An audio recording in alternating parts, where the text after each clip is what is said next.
ایک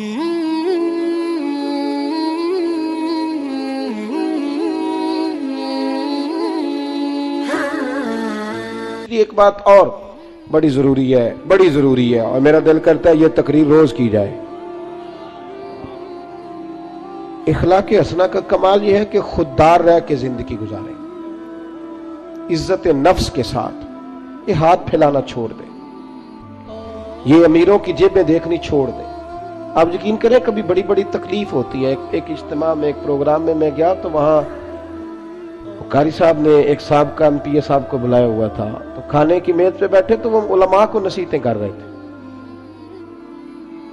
آپ لوگ یہ جمعہ پڑھایا کریں، آپ کو پتہ نہیں ہے لوگ کہاں چلے گئے، آپ لوگوں کو لڑائے نہیں۔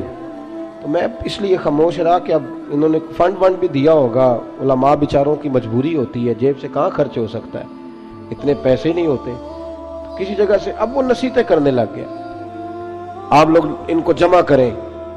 کیوں بھلا؟ اس لیے کہ اگر خودداری ہو نا تھوڑے پہ گزارے کا تو پھر ان جیسے لوگوں کی ضرورت نہیں پڑتی۔ یہ جب ان سے کوئی تھوڑا سا آپ توقع رکھتے ہیں پھر یہ ظلم کرتے ہیں۔ تھوڑی دیر کے بعد پھر کہنے لگا جی میں آپ کو مضمون دیتا ہوں اگلے جمعے کا،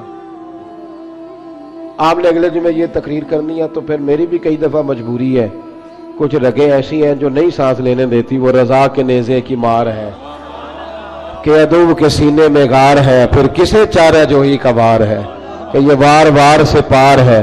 تو کئی دفعہ مجبوری ہوتی ہے نا، اٹ سٹ تے پکھڑا کوار گندل اسی اور بھی بوٹیاں جاننے ہیں، تو وہ مطلب اس نے سمجھا کہ سارے ایسے ہیں۔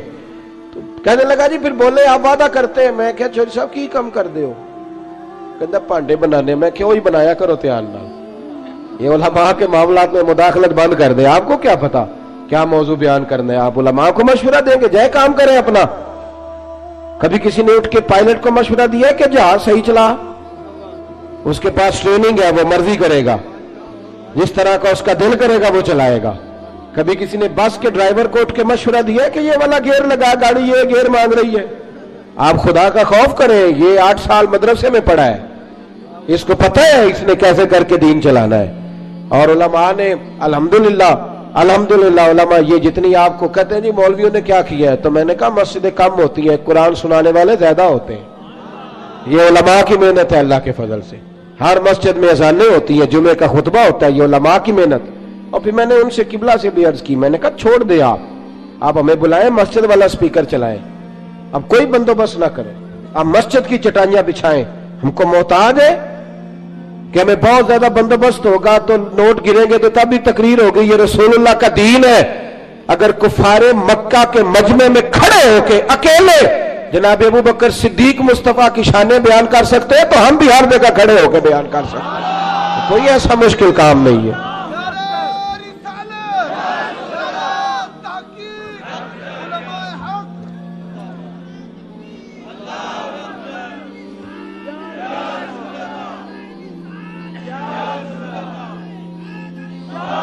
تھوڑی نا خودداری، عزت نفس، یہ غریبوں کو مشورہ دے رہا ہوں، چھوڑ دیں آپ چودھریوں کی گاڑیوں کے پیچھے بھاگنا، کچھ بھی نہیں ہوتا، آپ چھوڑ دیں ان کی پرواہ کرنی، آپ ایک ایک بچے کو خود خرچ اٹھائیں، آپ خود دیکھیں ہم نے کیسے ان کو لے کر کے آگے جانا، خودداری سے جئیں، عزت نفس۔ ایک بات مجھے بتاؤ، جس نے حرام کا مال کمایا ہے اور روزانہ چھوٹے گوشت سے روٹی کھاتا ہے وہ زیادہ اچھا ہے یا جو حلال کھاتا ہے پر اچار سے کھاتا ہے وہ زیادہ اچھا ہے؟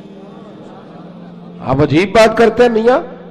میرے ابا جی سے ایک دفعہ میں نے پوچھا ابا جی آپ کو پسند کیا ہے؟ کہنے لگے جو پتر بھوک لگی ہوئے تو ہر شے پسند ہوندی ہے، تے نہ لگی ہوئے تو نخرے ہی ہوندے نے، اور دوپہر کو بھوک لگی ہو تو اچار بڑا چسکا دیتا ہے، کبھی کھا کے دیکھیں، شرط یہ ہے کہ بھوک لگی ہو، چٹنی کی جو لذت ہوتی ہے وہ اور ہوتی کوئی نہیں۔ آپ مہربانی کریں، گڑ سے بھی روٹی گزر جاتی ہے، میں نے الحمدللہ خود پیاز سے کھانا کھایا۔ میں دوپہر کو گھر آیا اسکول سے تو اماں جی سے پوچھا اماں جی روٹی ہے؟ کہنے پتر کوئی نہیں، تو میں نے کہا میں نے کھانا کھانا ہے، تو اماں کہنے لگی بیٹے دو ہی حل ہے، یا تو میں کسی سے قرض لوں اور تمہارے لیے 2 ٹائم سالن پکایا کروں، اور یا پھر تم سیانے ہو جاؤ۔ تو میں نے کہا جی نہیں آپ قرض نہیں لیں، آپ بتائیں کیا کرنا ہے؟ تو کہنے لگی تمہارا ابا کھا کے گیا ابھی پیاز کے ساتھ روٹی، گزر جائے گی؟ میں نے کہا آپ لائیں انشاءاللہ گزرے گی، کیوں نہیں گزرے گی، حلق سے گزرے گی، کیا اس میں حرج ہے؟ آپ اپنی مٹی پہ چلنے کا طریقہ سیکھیں۔ किसी के संगे मरमर पे चलोगे तो फिसल जाओगे। आप छोटी मस्जिद में गुजारा करें, आप खुददारी से जिए, इज्जत नफ्स हुसन है जिंदगी का, ये इखलाक है मेरे रसूल पाक का। पढ़ो तिरमिज़ी शरीफ, हजरत सोबान बिन मालिक को सामने बिठा के नबी पाक ने फरमाया सजना तुझ पे प्यार बड़ा आ रहा है, हुजूर हुक्म करे। फरमाया हुक्म यह है कि एक वादा तू मेरे साथ कर, एक मैं तेरे साथ करता हूं। या रसूलल्लाह हुक्म करे, तो नबी पाक ने फरमाया तू वादा कर किसी दुनियादार के आगे हाथ नहीं फैलाएगा, और मैं वादा करता हूं रब तुझे बगैर हिसाब के जन्नत अता फरमाएगा। छोड़ दुनियादारों से मांगना है तो रब से मांग, रब के रसूल से मांग। आप ये क्या बात करते हैं भाई? वो एक शायर था ना, कभी गुजर रहा था पास से, तो ये शायर नाराज ना हो जाए, मेरा बड़ा अच्छा शेरी ज़ौक है, शायर नाराज। कई दफा शायरों की जो पोजीशन होती है वो काबिल रहम होती, वो चादर सी ओढ़ लेते हैं बेचारे, और सर्दियों की रातों में भी चौकों पे बैठे रहते हैं। तो ऐसा ही कोई शायर बैठा था, तो एक सेठ गुजरा, तो उसने 5 रुपए ना फेंक दिए। वो शायर ने बुलाया, उसने कहा ये क्या है? कहने लगा जी वो मसला ये है कि आपकी हालत बड़ी अजीब थी, तो मैंने कहा चलो खर्चा चल जाएगा। तो उसने कहा उठा अपने पैसे, मेरा तो इश्क में ये हाल है, वरना मैं कोई सेठों का मोहताज तो नहीं ना। उसने एक शेर कहा था, मुझे जिंदगी भर रह गया, कभी कभी जब अपनी मौज में होता हूं तो अकेला भी पढ़ता रहता हूं। वो शायर उस सेठ से कहने लगा ये आरज़ुए करम और मैं आपसे करूं, ये आरज़ुए करम और मैं आपसे करूं, ये भीख उसको दीजिए जिसका खुदा ना हो, ये भीख उसको दीजिए जिसका खुदा ना हो। हारून रशीद बैठे गुजर रहे थे, तो हजरत बहलोल दाना बैठे थे, तो बहलोल दाना जमीन पे बैठे, हारून रशीद हाथी की सवारी कर रहा था, लश्कर था दाएं बाएं आना जाना। बहलोल दाना जमीन पे बैठे थे, मिट्टी के साथ खेल रहे थे। हारून रशीद आया, अस्सलाम वालेकुम बाबा जी कैसे हो? फरमाया बड़ा शुक्र है अल्लाह का। ये शुक्र होता है मजेदार किस्म का। मैं ना मदरसे में लगे हुए थे मिस्त्री, तो एक तालिब इल्म बड़ा परेशान रहता था कि रोटी जो है ना वो इस तरह की पकनी चाहिए। तो मैंने उसको बुलाया खिड़की से, मैंने कहा इधर आ तुझे एक मंजर दिखाऊं। वो मजदूर ना दोपहर को रोटी लाता है, साथ दिहाड़ी लगा होता है ना जो, तो मैंने कहा वो देख मजदूर खाना खाने लगा है।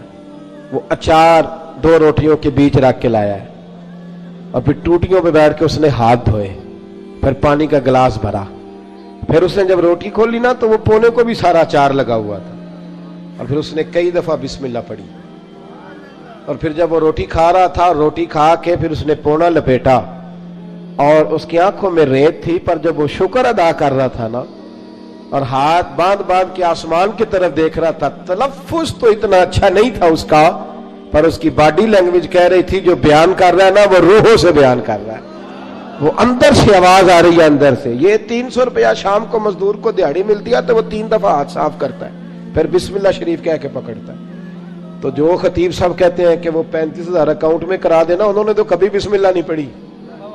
ये जब आप ऐसे नोट फेंकते हो तो कभी नाथ खां को देखा बिस्मिल्लाह पढ़ते हुए? सवाल ही नहीं पैदा होता। उसको तो पता है कि अब कौन सा शेर है जो बार बार पढ़ूंगा तो उस पर नोट आएंगे, उसको तो पता है। और साथ ये भी कह रहा है कि मैं नबी पाक के तरफ से आता है तो खाता हूं, तो ये क्यों कह रहा था पहले 25,000 भेजो तो फिर आऊंगा? इसकी क्या जरूरत थी? अगर तू हुजूर के नाम पे खाता है ना तो फिर सेठों से सवाल करने की जरूरत ही नहीं। मुस्तफा करीम जब देते हैं तो शान के साथ देते हैं, और घर बैठे बिठाए भी अता कर देते हैं, फिर जरूरत नहीं। बहलोल दाना बैठे थे, तो हारून रशीद करीब से गुजरा, बाबा क्या हाल है? बड़ा अच्छा। कहने लगे बाबा कोई हुक्म ही कर दे। तो बाबा जी मुस्कुरा पड़े, कहने लगे तुझे कौन देता है? कहने लगा अल्लाह। तो फरमाया मुझे? कहा अल्लाह। तो हज़रत बहलोल दाना फरमाने लगे ये तो नहीं ना हो सकता कि अल्लाह हारून रशीद को देता जाए और बहलोल दाना को भूल जाए, ये तो नहीं ना हो सकता। जा अपना काम कर मियां, तू किस चक्कर में उलझ गया? खुददारी से जिए, इज्जत नफ्स, फटे कपड़े पहन के गुजारा करें। खबरदार, बावकार आदमी शानदार होता है, बावकार आदमी शानदार होता है। मुझे एक बच्चे ने वीडियो ला करके दिखाई, आप यकीन करें मैं आज तक उस बच्चे को ढूंढ रहा हूं। कोई गरीब का बच्चा सड़क पे पेंसिलें बेच रहा था, तो किसी ने उसको कहा, ये इसी वतन की बात, किसी ने उसको कहा ये बेटे 100 रुपया ले लो, तो कहने लगा नहीं मेरे अब्बा ने मना किया।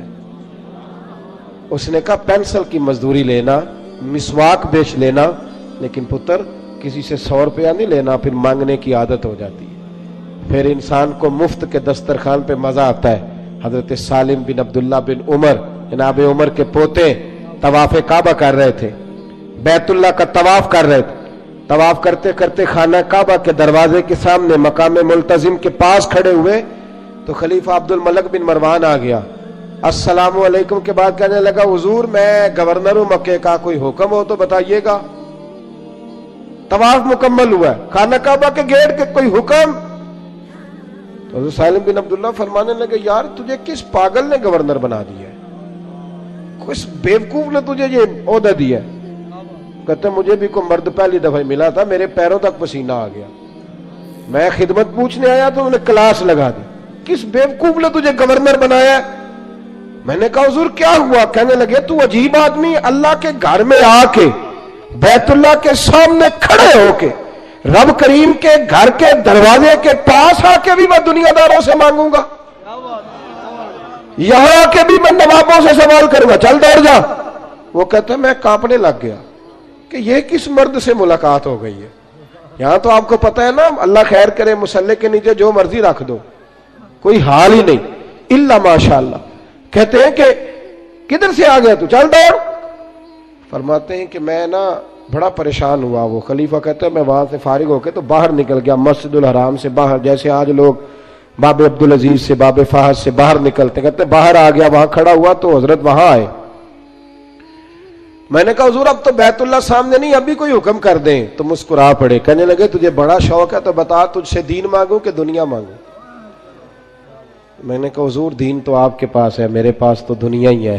तो हंसने लगे, फरमाने लगे दुनिया तो मैंने उससे कभी नहीं मांगी जिसने दुनिया बनाई है, मैं तो उससे भी उसके महबूब के दरवाजे की गुलामी मांगता हूं, मैं तो कभी उससे दौलत नहीं मांगने गया तो तुझसे मांगूंगा?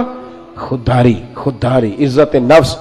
मेरे गरीब का मसला ये है कि मेरा अमीर कहता है कि ये रेट ले लेगा, वोट दे देगा, गली बनवा लेगा, वोट ले लेगा। ना ऐसा करो, खुददारी से जीना सीखो।